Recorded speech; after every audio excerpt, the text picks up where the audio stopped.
তুফান সিনেমাটা একটা ইন্ডিকেশন, একটা ইন্ডাস্ট্রির গেম চেঞ্জার হিসেবে আমি বলবো। এবং সবচাইতে ভালো লাগার ব্যাপার হচ্ছে আজকে 100+ থিয়েটারে 15টা দেশে একযোগে মুক্তি পেয়েছে। ইন্টারন্যাশনাল যে রিলিজ হলো সেখানে শুধু বাংলা ভাষাভাষী না, অন্যান্য ভাষাভাষীরাও এই সিনেমা দেখবে বলে আমরা আশা করি। এটা একটা ইন্ডিকেশন আপনারা পাবেন যখন গানগুলো রিলিজ হয়েছে অথবা অন্যান্য কন্টেন্ট রিলিজ হয়েছে। আপনি খেয়াল করবেন যে সেখানে অস্ট্রেলিয়ান এবং ইংলিশ পিপল, আমেরিকান পিপল এবং আপনি দেখবেন যে অন্যান্য ভাষায় সেগুলো রিভিউ হয়েছে, বিভিন্ন ইউটিউবাররা রিভিউয়াররা রিভিউ দিয়েছে। তার মানে কন্টেন্টটা ওই জায়গায় পৌঁছে গেছে যে অন্য ভাষাভাষীদের কাছেও এটা একটা আগ্রহের জায়গা তৈরি করতে পেরেছে। সো আমার তো মনে হয় যে শুধু বাংলা ভাষাভাষী না, আমরা বাংলা ভাষাভাষী এবং অন্যান্যদের জন্য সিনেমা যাতে কাজ করে এমনভাবেই আমরা সিনেমা ডিজাইন করতে চাই।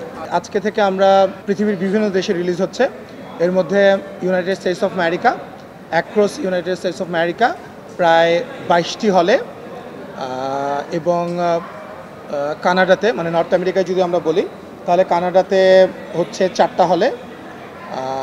তারপর আমি যদি গালফের কথা বলি, আপনার ইউনাইটেড স্টেটস অফ ইউএইতে আপনার দুবাই সহ 8টা থিয়েটারে, কাতারে 3টা থিয়েটার, ওমানে 3টা থিয়েটার, বাহরাইনে 1টা থিয়েটার, সান ফ্রান্সিসকোতে একটা শো অনলাইনে ওপেন করা হয়েছিল এবং 57 মিনিটে সেটা হাউসফুল হয়ে গেছে।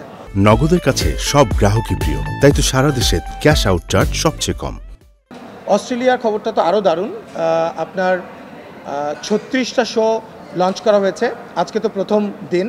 36টা শো লঞ্চ করা হয়েছে, এর মধ্যে 24টা শো সোল্ড আউট এবং 2500-র বেশি টিকিট সোল্ড আউট আপনার অস্ট্রেলিয়াতে। সো এর বাইরে ইউরোপে বড় রিলিজ হয়েছে আমাদের আজকে থেকে, ইউকেতে, পর্তুগালে, স্পেনে, সুইডেনে প্রথমবারের মতো রিলিজ হচ্ছে, তারপর আপনার ফ্রান্স, বেলজিয়াম, জার্মানি, এরকম প্রায় 14-15টা দেশে প্রায় ওভার 100 কান্ট্রিজে আজকে থেকে রিলিজ হচ্ছে।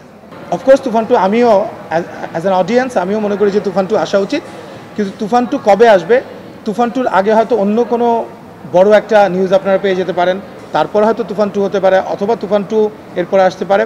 প্রত্যেকটা জিনিসই আমরা অফিসিয়ালি আপনাদেরকে জানাবো, এবং আমরা যদি অফিসিয়ালি না জানাই তাহলে ওটাকে আপনারা নিউজ হিসেবে কনসিডার করবেন না। এবং আমাদের একটা সিনেমা যেটা অ্যানাউন্সমেন্ট হয়েছে অলরেডি, যেটা দম, এবং দম সিনেমাটা নিয়েও আমরা খুবই আশাবাদী। এটা রেদওয়ান রনি ডিরেকশন দিচ্ছে এবং এটা এমন একটা গল্প এটা based on a true story, এবং এই গল্পটা আমার মনে হয় শুধু বাংলা ভাষাভাষী না, এই সিনেমাটা সারা পৃথিবীর মানুষ হয়তো তাদের ইন্টারেস্টের জায়গায় নিয়ে নিতে পারে।